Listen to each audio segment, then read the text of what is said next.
GALGA.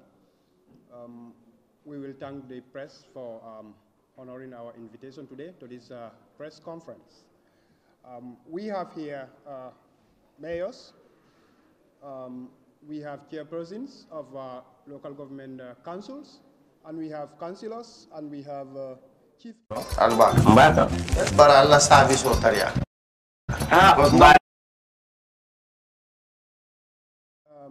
To discuss the establishment of a commission of inquiry into the conduct of all local government councils and connected matters. So GALGA, today we call this meeting, this press conference, to tell you what is with GALGA. The press conference will be led by the president of GALGA, of course, and the chairperson of Mansakonko Area Council, Mr. Landimbi Sane, who will read a statement on behalf of all the local councils in the country. And then from there, we will entertain questions, not more than 3, possibly. Our officials are very busy right now. We have very busy schedules, but we will thank you for coming, and then we will go straight. I will call on the president and the chairperson of Mansakonko Area Council to read the statement.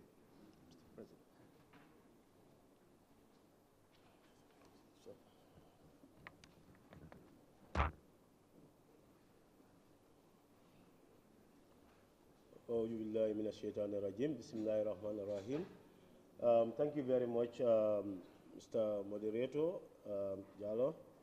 And let me first say thank you very much, honorable colleagues and friends from the media. We are very happy with your presence here, and we are very grateful as well for you honoring our invitation to this press engagement. Like he rightly said, I am Landimbi Sane, the president of GALGA, also the chairman, Mansakonko Area Council. Having taken side from where he stopped, I'm going to present this statement to you on behalf of the local government authorities, or the LGS of the Gambia, from Banjul to Basse. And the statement reads, "It is with great disappointment and concern that we present to you your attention the recent actions taken by the President of the Republic of the Gambia that violate constitutional right of the local government authorities of this country, which consist of over 100 councillors and 8 heads of local government authorities, notably mayors and chairpersons, and the management teams of the various local councils. The said action that is presented by the President violate the ECOWAS Protocol on Democracy and Good Governance, supplementary to the protocol relating to mechanism for conflict prevention, management, resolution, peacekeeping, and security. The risk destabilizes, and also it risks destabilizing the country as well as other international norms and obligations of the government of the Gambia. The Gambia is poised to enter into local government elections calendar from March 14, 2023. This is one of the most pivotal elections in the country's history. During this election, the incumbent parties will contest, the incumbent party will contest in multi-party local government elections for over 100 seats, that is to say the councillors and the heads of the local government.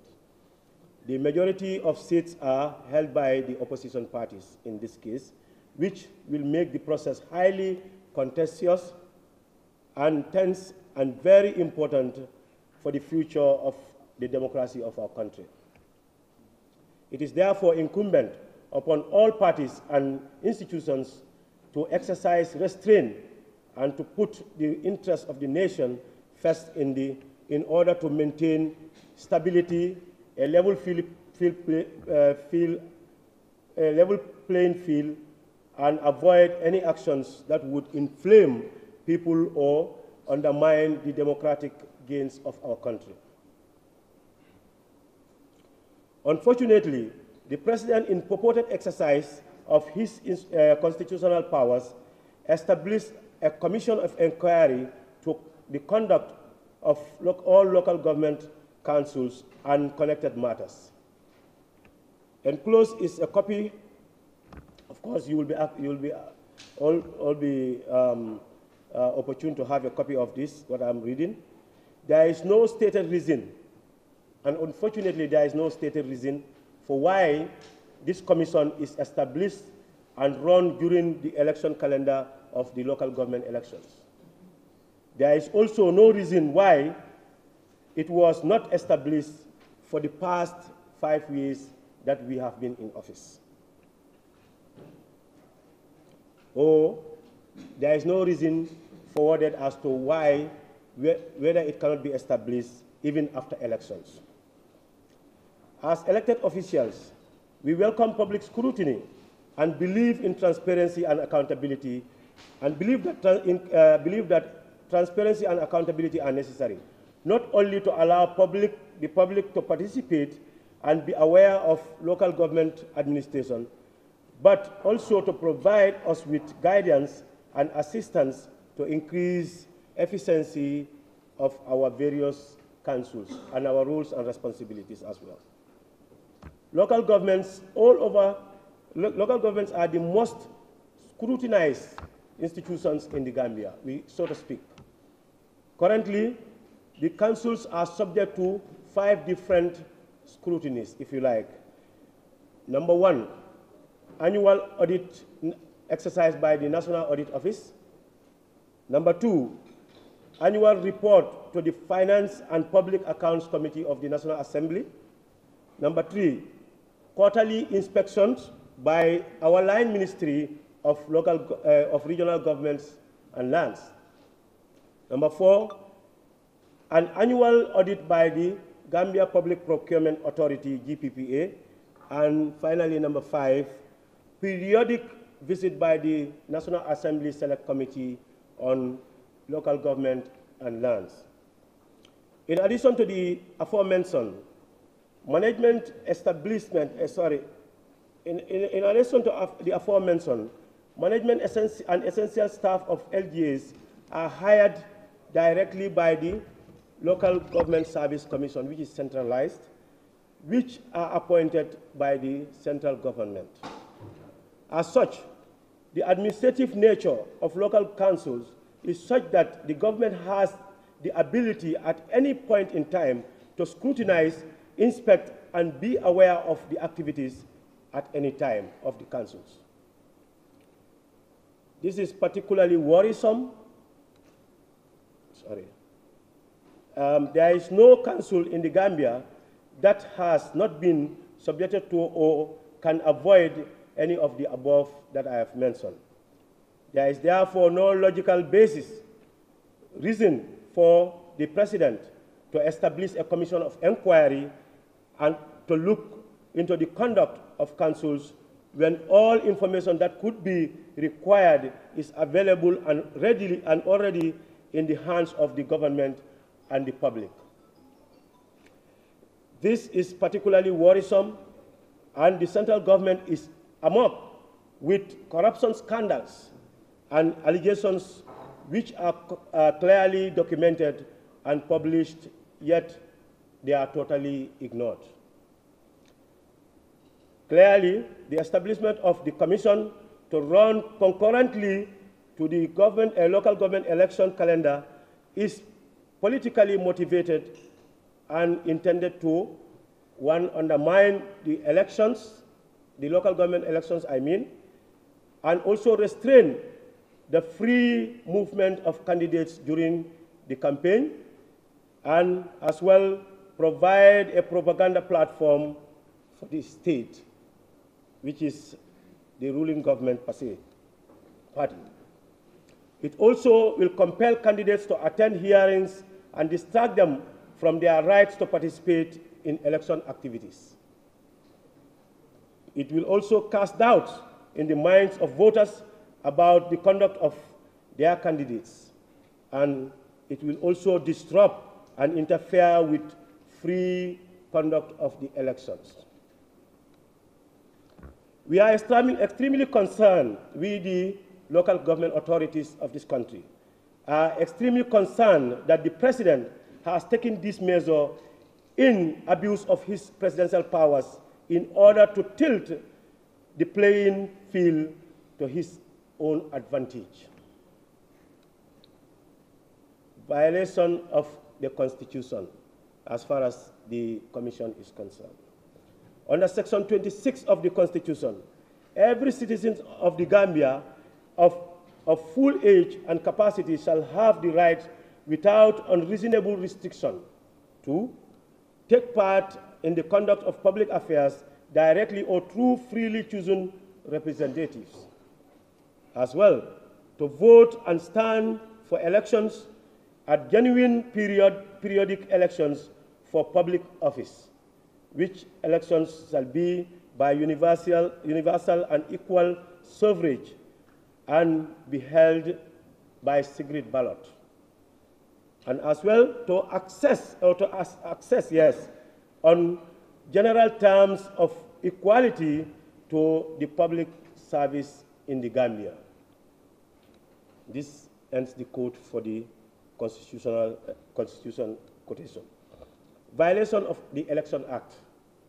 Section 1991 of the Election Act clearly states, each candidate and political party involved in an election campaign shall respect the fundamental principles of the state as enshrined in the Constitution and carry out his or her campaign in keeping with the ethical and moral standards and respect due to the candidates and political parties, voters, and Gambians as a whole. A candidate or political party shall not, during an election campaign period, abuse or engage in improper use of property of the government for political propaganda purposes. And the next is violation of the ECOWAS protocols. In principle, we have no issue with the objective and impartial investigation. I mean, we have no issues with objective and impartial investigations. However, the timing violates Article 1, sub 1 of the protocols, which guarantees the freedom of political parties to participate freely without hindrance or discrimination in any electoral process or processes. The enactment of a commission of inquiry immediately before the elections violate the spirit of Article 2, which provides no substantial modification shall be made to the electoral laws in the last 6 months before elections. I read again. No substantial modification shall be made to the electoral laws in the last 6 months before elections, except with consent of a majority of political actors. We are concerned that the President, in light of the impending election and in a bid to give his candidates an advantage while disrupting the legal landscape, has decided to enact a commission to run alongside the election calendar for full 3 months. Our greater concern is the fact that several of the commissioners are known members of or sympathizers of the party of the president. While one's political affiliation should not debar membership of a commission of inquiry or answering a public duty. Such affiliation will obviously lead public perception of bias and prejudice, where such an inquiry is against one's political rivals during an election campaign. It is obvious. It is simply undemocratic and unsavory. We are disappointed that an eminent imam, of course, from the information that we are gathering, the imam has tendered or excused himself from the team.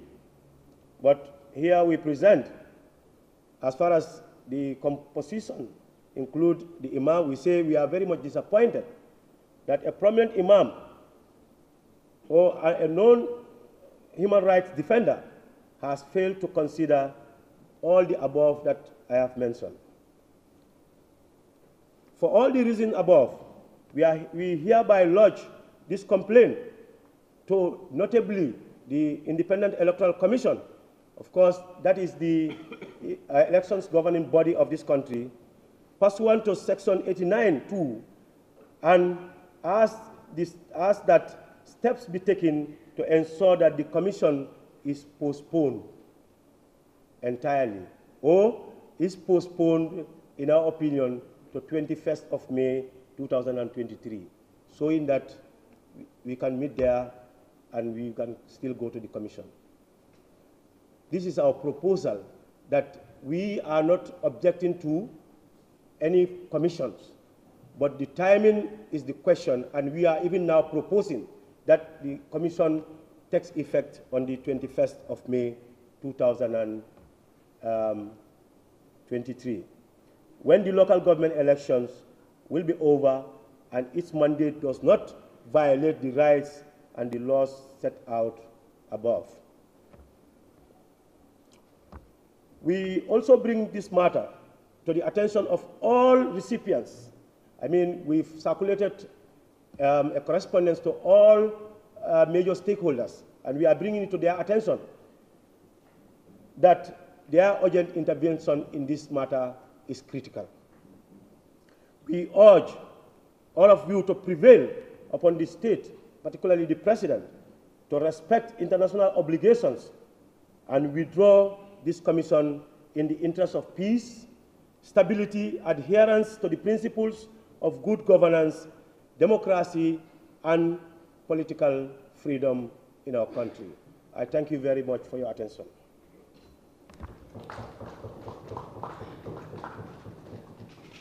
Thank you very much, Mr. President. I think that is the statement from our president on behalf of all the local government authorities in the Gambia. We will now invite questions. Like I said, please let us restrict our questions on the establishment of this commission. Yes, Yusuf. Yes, thank you very much. My name is Mr. Kerr, and I'm a news journalist.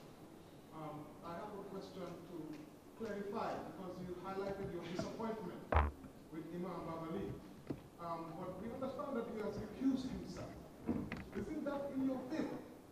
And then, secondly, if they decide to go ahead with this commission of inquiry, will you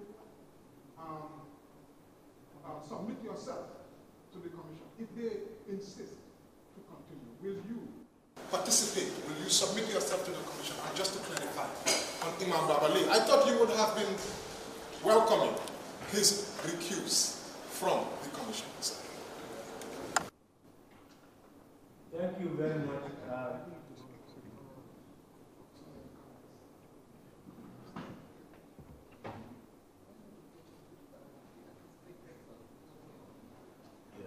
Still start here. Thank you very much for that question. I think it's very important. But if you follow me very keenly, I said the information we are getting is he already has recused himself.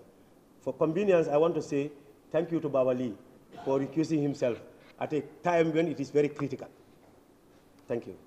And would you submit to a commission if they insist to continue?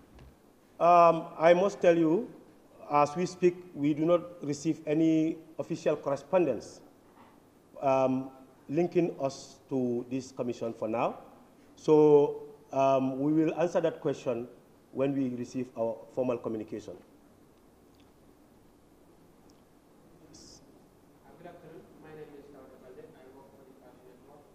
My question is, assuming that this commission proceed in their investigations and then the outcomes find that the councils are indeed found wanting of corruption, so what steps are you going to take? You already questioned the integrity of those panelists. Well, you already mentioned it. If we question the integrity of the panelists or of the members, so that goes like that. As we are questioning it, I think many of us are questioning it. So if the wrong person is assigned to an assignment, if the outcome of the assignment doesn't work well, the only thing is to refuse it or to challenge it. Because then if everybody believes that that is the wrong person, then the outcome turned to be, what is expected, that a wrong thing will come from a wrong person, then we have to challenge it. But we do not get to that yet. My belief is we are claiming that it is runtime, and there is claims, or there are claims that some of these members do not qualify to be in this commission. So if that is the case, we only are making our opinion. It's left to the president or whoever is constituting the commission members to look into that and do the necessary needful. So that is it. Yes.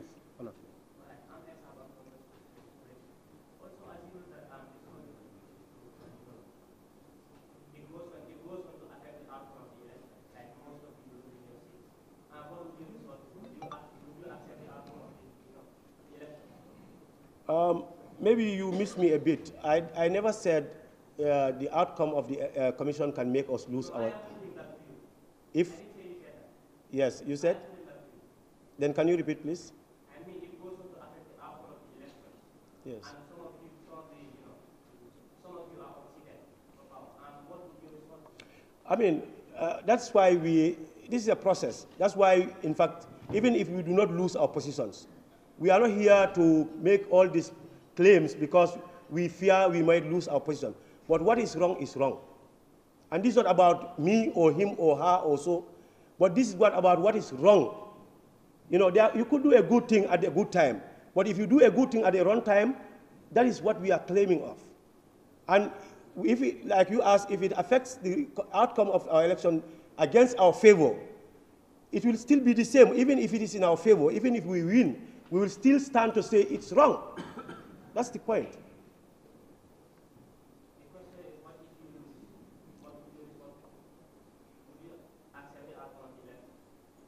Well, I want to tell you that, like I said, we didn't still receive the letters.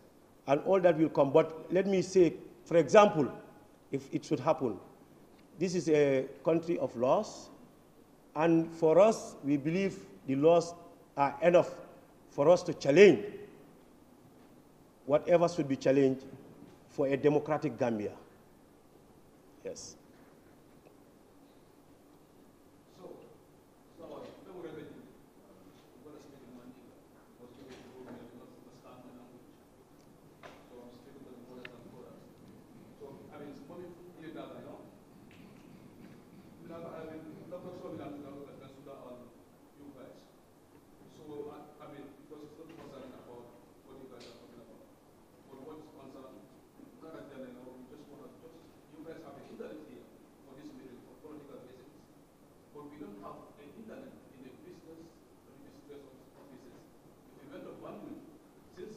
Sorry, brother. Can you restrict your question on the commission, establishment of the commission?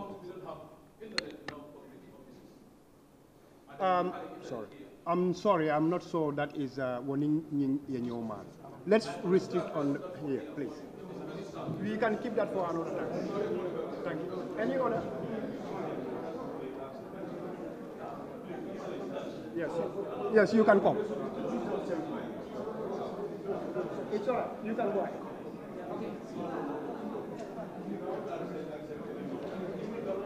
You can can go on. You can go on.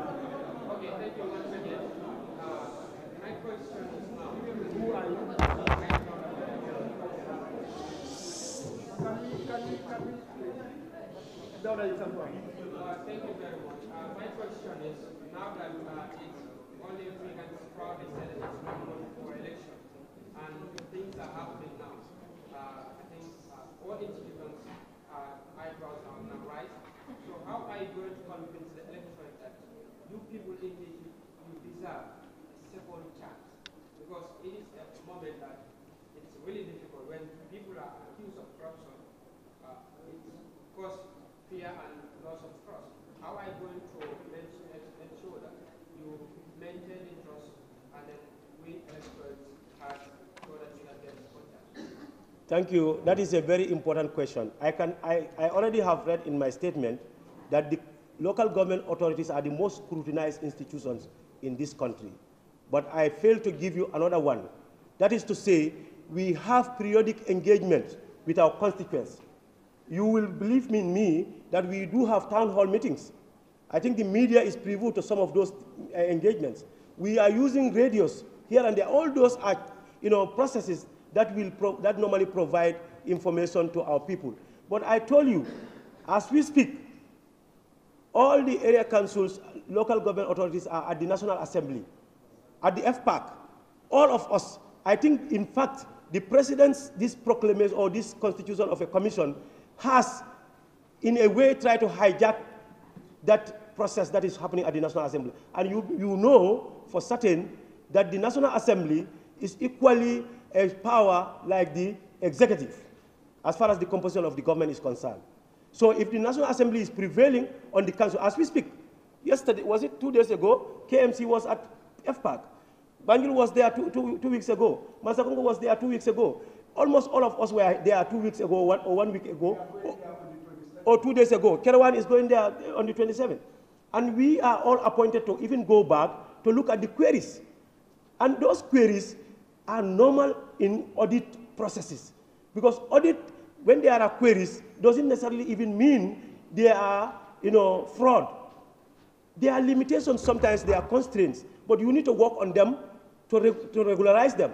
And this is what is going on right now. We are all at the National Assembly. And the National Assembly have equal scrutiny powers over us.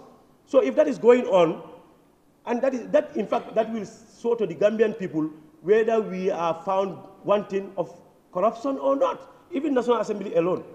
We have the GBPA visiting us regularly every year. What are the GBPA? Let them take records from GBPA, whether the local government authorities are found wanting of procurement-related activities that are not in line. Okay?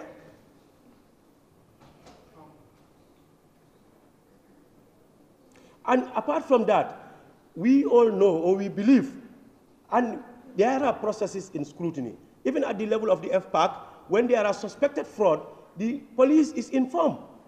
And the fraud squad will follow. The police will do the investigation. So we don't even know what is necessitating all this unnecessary, gymnastic. There are already, bodies, institutions in place to follow all that. So if there were alarms for corruption or for fraud, the National Assembly will be in better position to inform the fraud squad and the fraud squad is a state-owned institution. So for me, just like what I've read, I don't want to go back to it, but I think this was even a cart before the horse, because there are a lot of processes of scrutiny going on. They could have reported. Our own ministry goes on periodic quarterly inspection. So I believe if the audit missed, our ministry could not have missed some of the irregularities. Or if those people, GBPA might not have missed. If those people miss, select committee that goes around would not have missed. But let's say if all those people miss, we are at scrutiny. So for me, we do not fear that of corruption. Let the evidence come. When the evidence are established, the police can investigate. We will take one more question. Yusuf? My last question is, hopefully, I'll be very grateful if the Lord Mayor will be able to respond, because I think this is more towards him. Mr. Taylor, thank you so much for this opportunity. Lord Mayor, we've seen just last year 1 year ago, this whole thing with the commission that was being set up was, it failed. And we've seen that an inspection report was also prepared. When the commission failed, there was still an inspection report.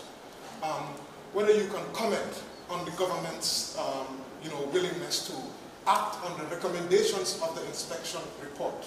And most importantly, we probably cannot leave without asking this, just a few rooms across, the suspended CEO and some of the staff have changed the locks, and now they will be having the keys and access into the office. What will your office do?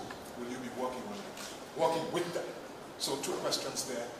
To comment on the last year, what happened, especially the inspection report that nobody knows anything about. Yes. And also, what has just happened in your, will you work with them, sir?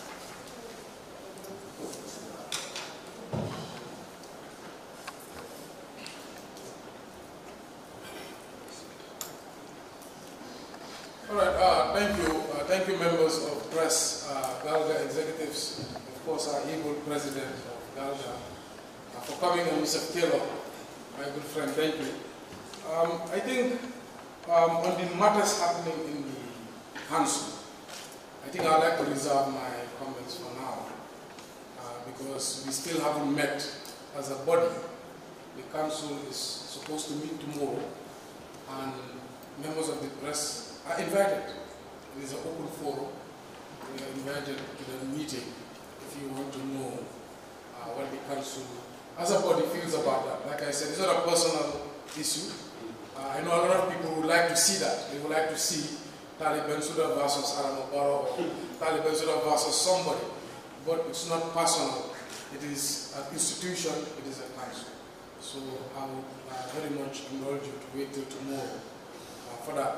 On the issue of what we are facing now in terms of commission of inquiry, I think like the President said, nobody is against a commission of inquiry. A commission of inquiry is not only for the benefit of the government or the Attorney General, it's of course of the benefit to the council itself. The council has an oversight function and is a policy maker. We are not implementers or administrators.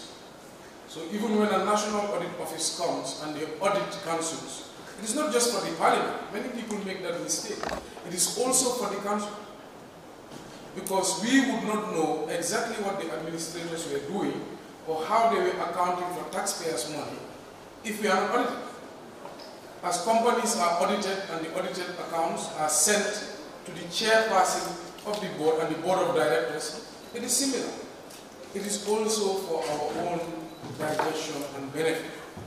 I think what has happened with the interim management committee, there was never a planned commission as far as we know.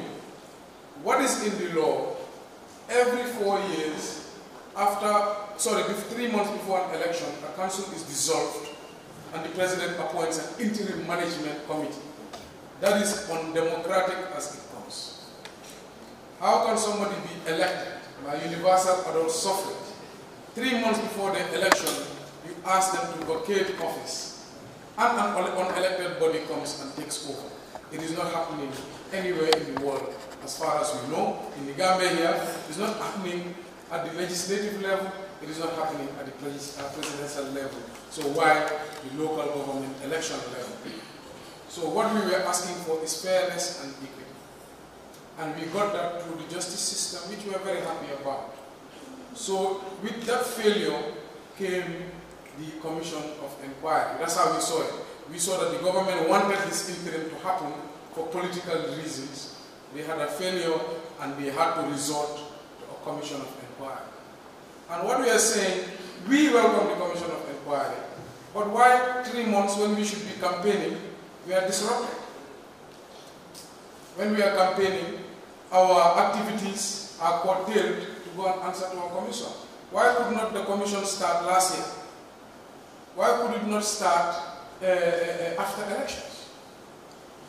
And remember, for a commission to happen, you must have a preamble.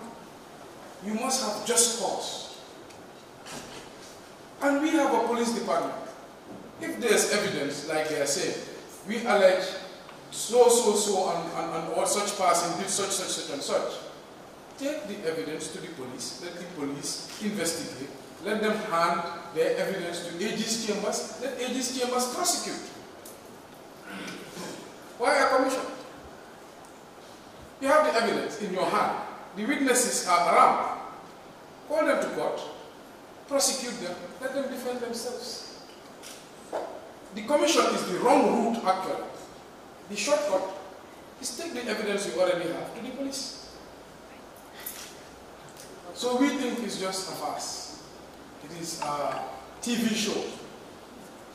To someone, elected officer, and say, you are definitely to confuse the population. It is a war of misinformation. It is not a legal one. So that's why we are saying it can happen after election. It could have happened long before election. Now, with the issue of the inspector's report, they investigated the council, and it was hand-picked members of government from Ministry of Finance, Internal Audit Unit, and Ministry of Local Government. They hand-picked people they trusted to come into the council, investigate mayor, investigate councillors, investigate staff, and they came up with a report after 3 months of scrutiny. How come after that the report disappeared? Then all we had was they want to set up a commission of inquiry on KMC. We challenged in court because we wanted to know on what basis are you setting up this commission of inquiry? Because a commission of inquiry to be set up, a report must be presented. It must be based on a finding. So that is when the court ordered them. What basis are you using to investigate? What basis are you using to set up a commission? And the judge ordered them to produce the report. That's when the inspector's report came out. And guess what? It was one-sided. KMC, councillors, mayor, 0 findings. The allegation the KMC made against the said staff, almost 9 out of 10. In black and white, signed by their own personnel. So now they are going and saying, oh, mayor was trying to block the commission, that's why we are bringing back the commission again. I said, my friend, it's all about damaging the credibility of chairmen and councils. That's it. We can make as many stories as well. I know this is very polarized, very partisan. The supporters of NPP are saying, yes, they are hiding something. The supporters of UDP are saying, no, you guys are not telling the truth. People are trying to divide this among partisan lines. But let me tell you, this is a very dangerous precedent.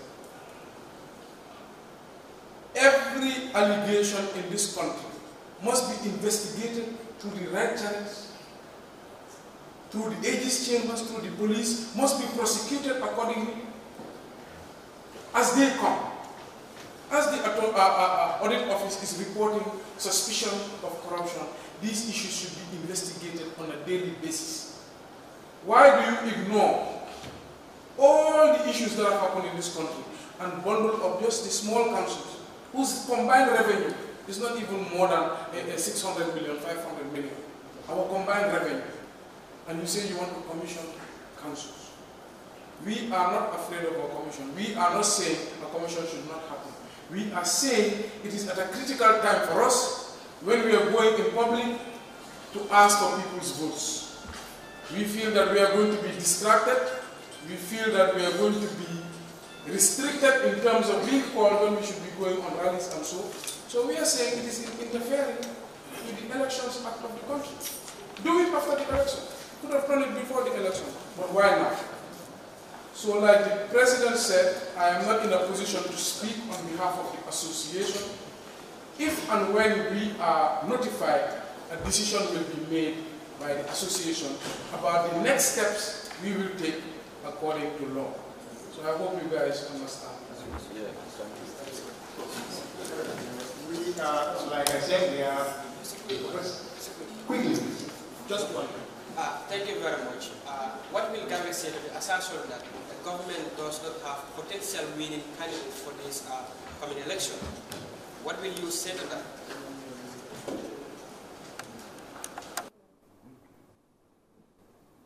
Sorry, can you come again, please? What will Gambia say to the assertion that this commission was formed because the government does not have potential winning candidates to unseat those who are occupying this position currently? Yeah, well, I don't think GALGA will comment on that, but that is political opinion. It's an opinion of the people, so people are free to their opinion. Thank you very much. Ladies and gentlemen of the press, thank you so much for coming. We appreciate your coming, and then we will end this press conference here. Thank you.